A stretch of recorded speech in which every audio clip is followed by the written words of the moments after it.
recording. Why change it? Then it's like, where can you find it?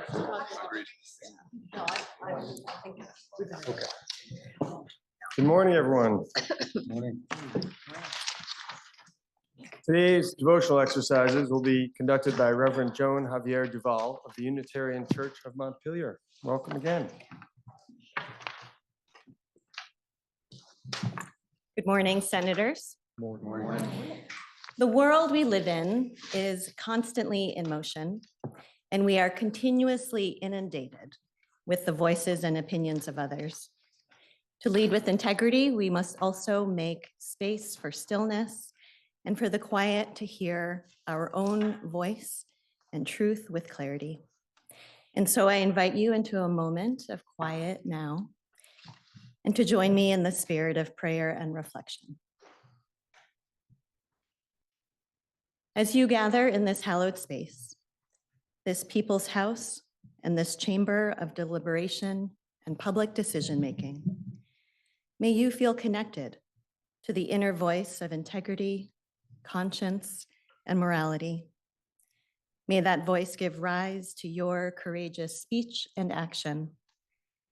May you know that you are not alone in your service, but connected to ancestors, prophets of today, and future generations in need of your leadership.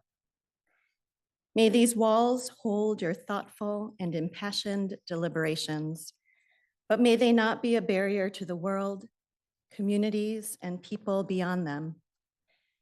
May you hold with care the privilege and power of your position, and may the voices of those with less privilege of position, class, ability, race, and gender, those who have been pushed to the margins, and those who have the most to lose from inaction, find their way to the center of your discourse again and again.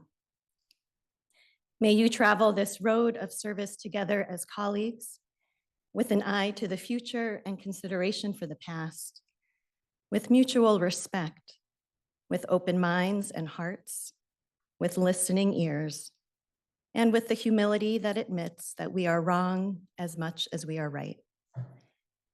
And may love, the ever-present, universal and persistent moving spirit of compassion and care, always be known within these walls and shown beyond them. So may it be. Blessed be, and amen.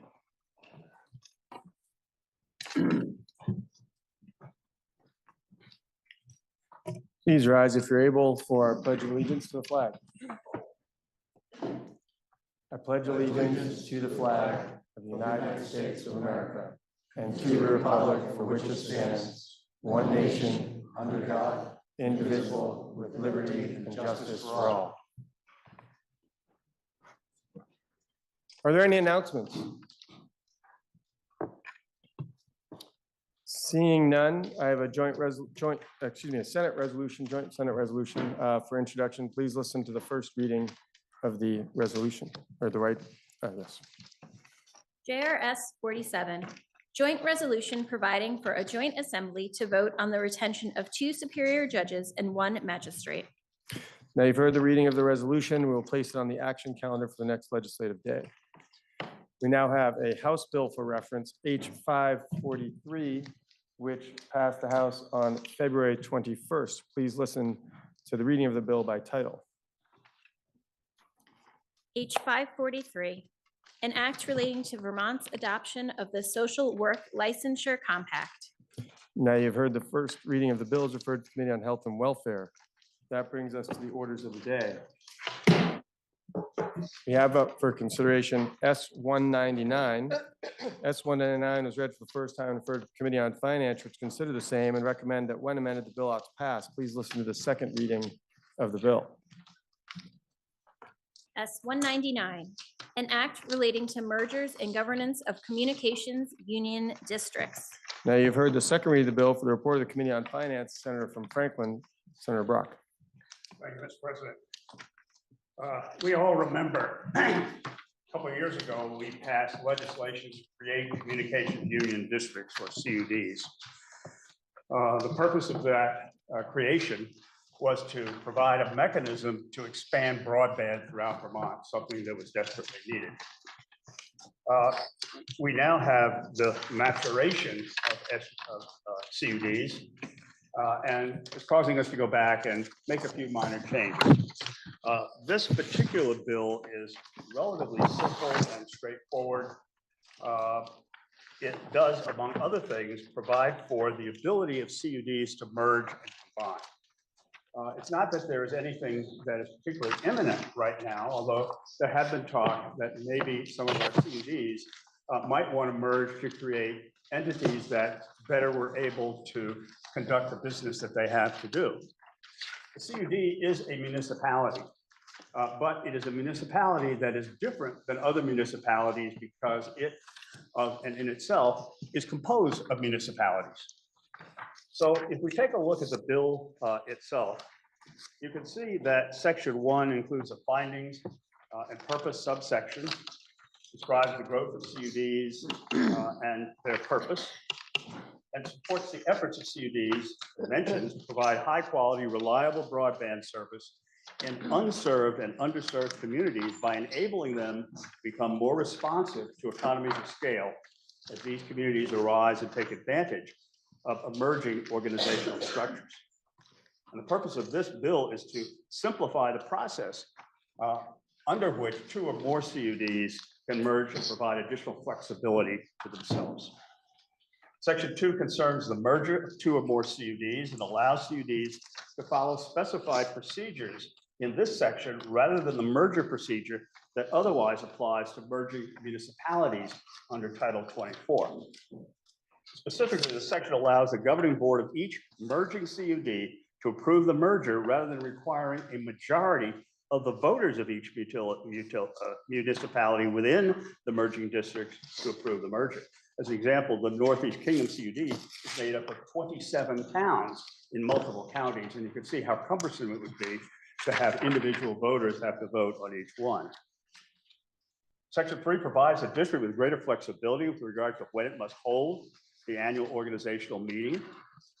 Section 4 concerns the duties of the district treasurer, and there's an amendment in the report of the Committee on Finance. May I speak to the amendment, Mr. President, as well as to the underlying bill? That is, yes. The amendment to the report of the Committee on Finance proposes to set additional guardrails around the authority of the treasurer to delegate the treasurer's statutory duties. And specifically, it specifies the treasurer must retain accountability and oversight authority with regard to any delegated duties. Sections 5 and 6 relate to the district's fiscal year and its budget respectively. Both sections provide districts with greater flexibility to define their fiscal year, determine the date upon which their annual reports must be approved. Section 7 concerns the confidentiality of district business information. Under current law, district trade secrets or confidential business information are exempt from disclosure under the Public Records Act. The amendment here, though, proposes to define what is meant by confidential business information in the CUD context, and to specify that business records of a district carry a presumption of confidentiality. You have to remember that these districts, in many ways, are operating to deliver internet services within a geographical area to a subset of customers. And they are, in fact, in competition with other commercial providers to perform that particular function. And this is focused on providing the confidentiality necessary so that there is a viable business and a competitive business that the CUDs are actually providing. And Section 8 specifies the act to take effect on passage. Our witnesses included Ellie de Villiers, the president and chair of the Vermont Communications Union District Association, FX Flynn, the chair of EC Fiber, and Maria Royal, Legislative Counsel, the Office of Legislative Counsel. The committee's vote was 6-0-1, and we ask for your support. Thank you, Mr. President. The question right now is, shall the Senate amend the bill as offered by the Committee on Finance? Are you ready for that question? Senator from Chittenden North. President, may I interrogate the reporter of the bill, please? The senator from Franklin is interrogated as the reporter of the bill. Thank you. Mr. President, I'm curious if the Finance Committee took testimony on expanding the exemption of CUD records from public scrutiny per Section 7.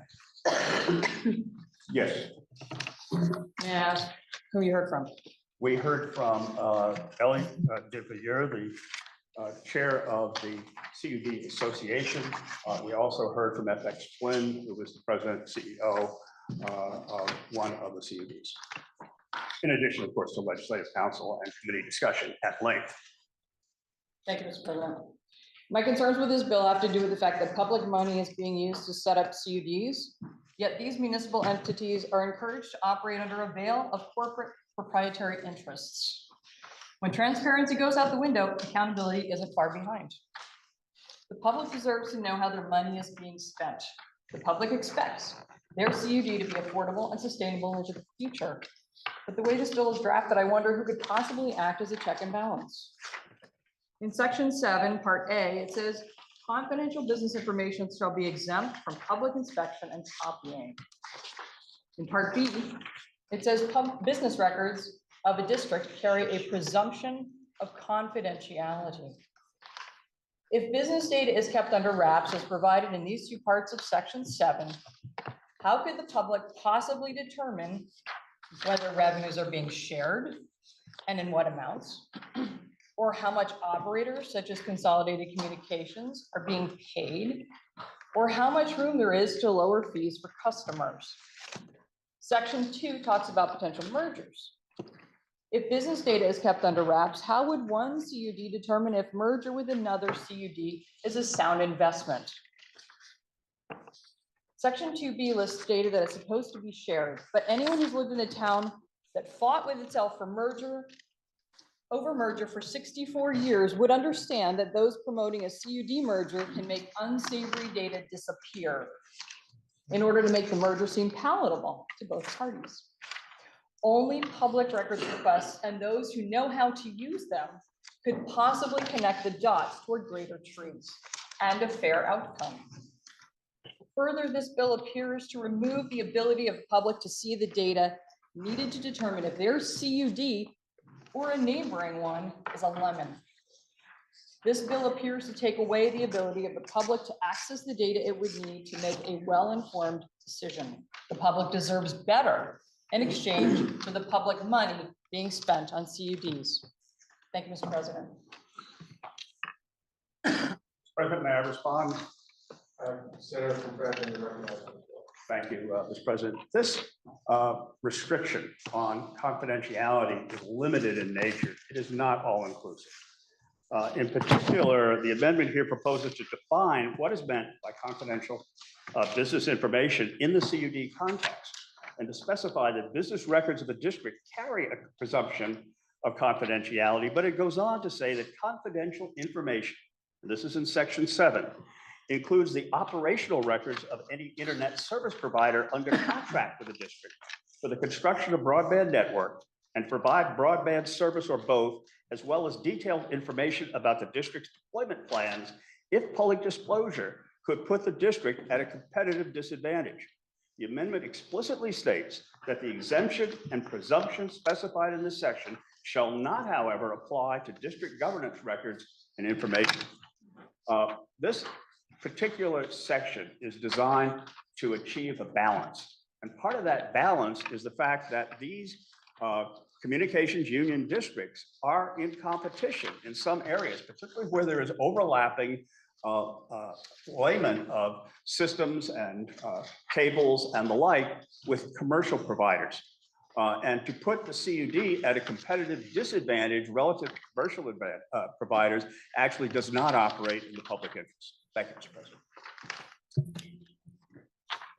The question is, just to clarify, shall the Senate adopt the bill as offered by the Committee on Finance? Senator from Addison, are you looking to Inquiry. your amendment? Yes. That will be to the bill after we vote this amendment. Because Okay. your amendment is not to this amendment, your amendment is to the bill. So shortly. Isn't the amendment the bill? So there's a bill from the House that is being considered. There is an right. amendment to the bill by the Committee The on Finance Finance. Committee did amend the bill. Okay, I'm sorry. Thank you, Mr. President. That's okay. My apologies for my creating confusion as well, in that the prior reporter had asked me when the right time to interrogate would have been. And that interrogation was about the underlying bill, which I misunderstood when I spoke to the prior interrogator. So the current question, I'll recognize you in a second, is shall the bill be amended as offered by the Committee on Finance? You can find that language on page 417 and the very top of page 418 in today's calendar. Are you ready for the question? If so, all those in favor, please indicate by saying aye. Aye. Those opposed indicate by saying nay. The ayes have it. You've amended the bill as offered by the Committee on Finance. Now you'll find another amendment. I'd like to recognize Senator from Addison for the amendment on page 418. Thank you, Mr. President. So the amendment you'll find on page 418 of the calendar. And this amends section 3 of the bill. And the amendment is offered by most of the members of the Government Operations Committee. This section of the bill would have provided certain flexibilities or exemptions to the open meeting law for CUDs. Your Committee on Government Operations is working on a bill S55, which probably will be on the floor later this week, that amends the open meeting law in our post-COVID world. And the Committee on Government Operations would like for all public bodies to have consistent open meeting law requirements. So we would like the CUDs to be under the same open meeting laws as all the other public bodies in the state. And what those provisions are in S55. So this amendment would remove the open meeting law provisions from S199 and sort of work them into S55. And we're hearing from the CUDs this afternoon on S55. So just to be consistent across open meeting law, this would remove the open meeting law exemptions from this bill. Thank you, Mr. President. Senator from Washington. Thank you, Mr. President. Senate Finance from the beginning recognized that open meeting laws were the domain of the Government Operations Committee. Other than walking through that section of the bill, we didn't take testimony because it was always the intention to have GovOps weigh in. The committee has not talked to this, but this particular amendment, but it is what we always expected to happen. Senator from Caledonia. Mr. President, may I inquire of the maker of the amendment? Senator from Addison is interrogated as the reporter of the amendment. Perhaps this is when a cows come home issue, but this would be removed, but assumes that the action taken on a bill in the future would meet with a positive vote. If that should not be the case, and I'm not familiar what's in the other bill, does that create a problem here? Thank you, Mr. President. No, it does not create a problem because CUDs are public bodies and are subject to the open meeting law, just like any other public body. So regardless of what happens with S55, CUDs would be subject to current law open meeting laws. What the bill, what S199 did was provide an exemption from the practices of open meeting law for CUDs under current law. And S55 is sort of reworking open meeting law. So it would not create a conflict if it does not pass. It would just revert to current law. Thank you very much. Question is, shall the bill be amended as offered by the senator from Addison and others? Are you ready for the question? If so, all those in favor, please indicate by saying aye. Aye. Those opposed indicate by saying nay. The ayes have it, and you have further amended the bill as offered by the senator from Addison. The question now is, shall the bill be read a third time? Are you ready for that question? If so, all those in favor, please indicate by saying aye. Aye. Those opposed indicate by saying nay. The ayes appear to have it. The ayes do have it, and you've ordered third reading of S199. We now have, my understanding is we're passing over the next two items on the calendar, Proposition 1 and S209, which brings us to S 278. 278 was read for the first time and referred to the Committee on Judiciary, which considered the same and recommended that when amended, the bill ought to pass. Please listen to the second reading of the bill. S 278, an act relating to contributory negligence in a civil action involving sexual assault. Now you've heard the second reading of the bill. For the report of the Committee on Judiciary, the senator from Chittenden Central. Thank you, Mr. President. The strike all amendment can be found to S 278 can be found on page 425 of today's calendar. What percentage of responsibility does a sexual assault victim have for their own assault? In the world of mental health, all of the literature and practice says that a victim is never responsible for their assault. They have no blame for what happened to them and had no responsibility to prevent it. The first priority of treatment after a sexual assault is twofold: supporting the survivor to regain their sense of control over their body and ensuring that they know unequivocally that their assault was not their fault. Unfortunately, Vermont law hasn't quite caught up with best practice for treatment, and S 278 aims to fix that. Before I was born, the state of Vermont disallowed the practice of blaming victims for their assault in criminal court with Vermont's rape shield laws. But a loophole in the law was left behind that allowed this practice to continue in civil court when a victim was seeking damages for negligence.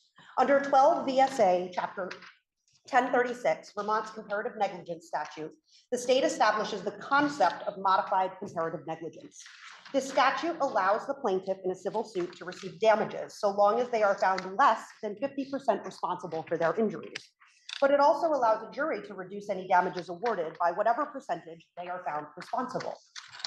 This allows the jury to allot shared blame in civil cases between both the plaintiff and the defendant and award the plaintiff accordingly. A real life example: if I leave the state house and I fall and injure myself because the sidewalks are not salted, I could sue the state for negligence as they had a responsibility to salt the sidewalks. If during the course of the suit, evidence comes out that I didn't change out of my favorite pink stiletto shoes into practical boots, the argument could be made that I'm at least partially responsible for my injuries for choosing my impractical footwear in an ice storm. Our comparative negligence statute allows the jury to decide what, if any, role my shoes played in my injury. So long as they decide that my footwear was less than 50% responsible, I can still get an award, but it will be reduced by my percentage of responsibility as determined by the jury. So let's say the jury finds my shoes were 30% responsible and had awarded me $1 million in damages. I will only receive $700,000 after my percentage of the responsibility is removed. Now, maybe this law makes sense in the case of my impractical shoes in an ice storm. In the world of negligence, we talk about the reasonable person standard. We expect the state to act reasonably and salt the sidewalks. Likewise, we expect a senator to act reasonably and wear sensible winter shoes. And where both parties act unreasonably by not salting and by not wearing sensible winter shoes, each party should bear proportionate responsibility for their own unreasonable decisions. However, where this law never makes sense is in sexual assault cases. But under current law, this same principle of blame sharing is currently allowed in all cases. By applying comparative negligence to sexual conduct cases, we tell sexual assault and other sexual conduct survivors that they bear some amount of responsibility to predict and prevent their own sexual assault. In the course of working on this bill, we heard from a sexual assault survivor who had in fact been told by the jury that he was partially to blame for his assault. He was 14 years old and on the high school football team at an off-campus team dinner at a teammate's home where he had previously engaged in play fighting with his teammates. However, this party was different. He would be held down and violently sodomized as part of a depraved hazing ritual. The students sued the school for negligent supervision, arguing that the school had a duty to supervise its students and protect its students from a foreseeable sexual assault. The school knew that this had been happening. It was not the first time the football team had been reported for violent and sexual hazing, and they had done nothing in response. The school, in an attempt to diminish its responsibility for the 14-year-old student's sexual assault, argued that he should have known better, that he was partially responsible for his own sexual assault because he went to a party where there wasn't adequate supervision. The school told a 14-year-old child that they were at least somewhat at fault for his sexual assault, and a jury agreed. The jury did find the school was negligent, but they also found that the assault survivor was 40% at fault for his own assault, and then reduced his award by 40%. Based on our current comparative negligence laws and the idea that a 14-year-old was 40% at fault for not predicting he would be sexually assaulted at a team dinner. The purpose of S-278 is to fix this, to align our civil law with our criminal law and what we know to be best practice in the support and treatment of sexual assault survivors. S-278 will end the practice of victim blaming in the cases of sexual assault and sexual conduct.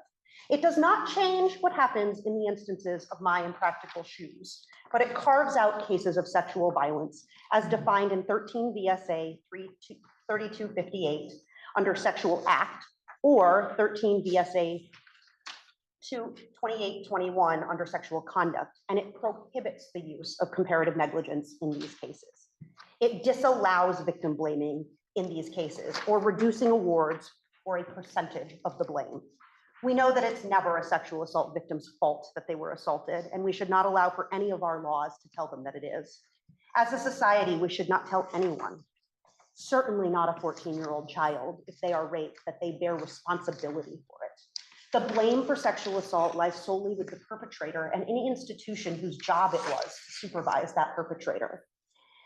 Our Senate Judiciary Committee reviewed and amended the bill as introduced. In section 1A, the changes to the bill are changes to current statute. Our current statute incorrectly interchanges comparative and contributory negligence.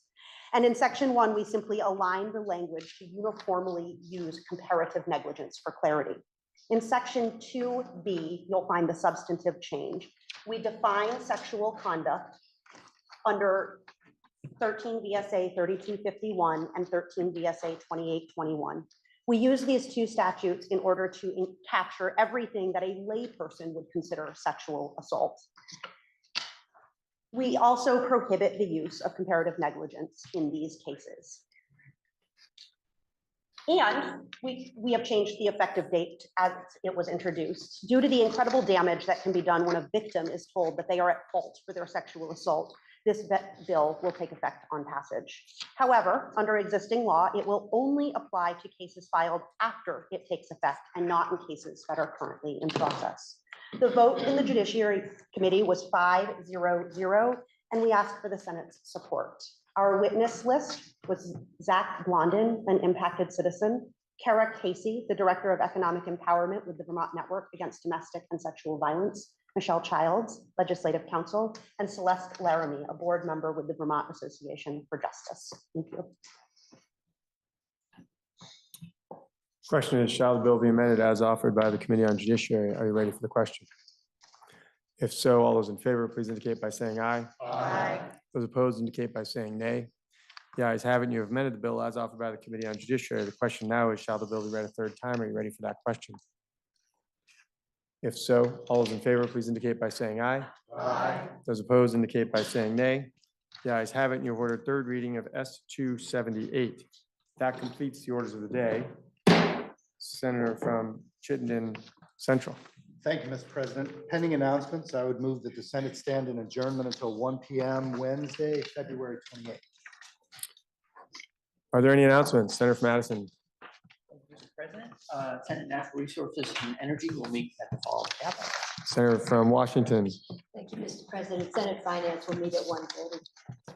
Senator from Chittenden Southeast. Thank you, Mr. President. Senate Health and Welfare will meet at 10:15. Senator from Essex, excuse me, Orleans.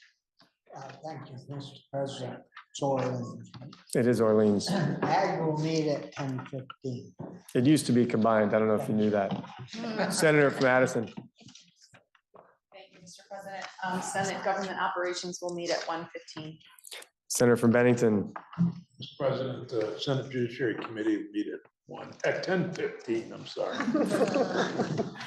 Senator from Bennington. Thank you, Mr. President. Senate Education will meet at 1:15. Senator from Essex. Thank you, Mr. President.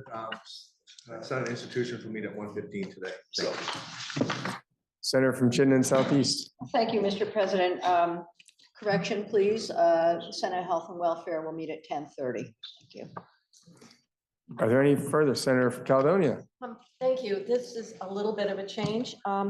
There will be a meeting of the Joint Fiscal Committee from noon to 1:30 In past legislation, we charged that committee with the oversight of our efforts on emergency housing. And we're hearing from a variety of witnesses in terms of where the work that was outlined in the bill we passed last year, how that is moving forward. And hopefully the committee that is a committee of conference on the budget adjustment will finish its work today so that we can get one bill cleaned up before we leave on for town meeting. So this is more a point of information. Thank you. Senator from Washington.